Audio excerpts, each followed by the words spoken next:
আসসালামু আলাইকুম গাইস, কি অবস্থা? কেমন আছেন? সবাই ভালো আছেন? আজকে আমি কিছু কিং কয়েল প্যাকেট ডিম ইনকিউবেটর বসাবো। এই আমার পিছনে কিং কয়েল আছে, বিশ্বের সবচেয়ে ছোট জাত কিং কয়েল।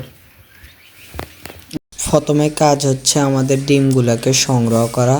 আমরা প্রতিটি খোপ থেকে আমরা ডিমগুলোকে সংগ্রহ করে নিচ্ছিলাম। সবাই আমার কয়েলগুলো দেখে মাশাআল্লাহ বলবেন।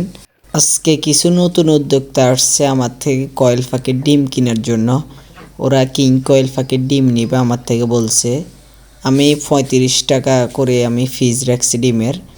এখন ডিমগুলোকে আমি জীবাণুনাশক করে নিব। কে কীভাবে করেন আমি জানি না। মিরিয়ানা বিকুসি দিয়ে ডিমগুলোকে আমি জীবাণুনাশক করি।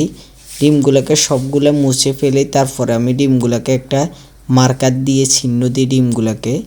যেহেতু আমরা ম্যানুয়াল ইনকিউবেটর ব্যবহার করি, ডিমগুলোকে 3বার দিনে ঘুরিয়ে দেওয়া লাগে।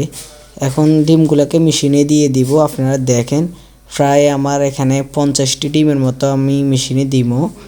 আমার আগেও আজকে কিছু মহিলা হাঁসের ডিম দিয়ে গেছে, এগুলাও মেশিনে দিলাম। কিছু কলম্বিয়ান লাইট ব্রাহ্মা মুরগির ডিমগুলাও মেশিনে দিলাম। যাদের এরকম ম্যানুয়াল মেশিন প্রয়োজন স্ক্রিনে দেওয়া নাম্বারে হোয়াটসঅ্যাপে যোগাযোগ করবেন। আমার ভিডিও ভালো লাগলে সবাই একটা লাইক করুন।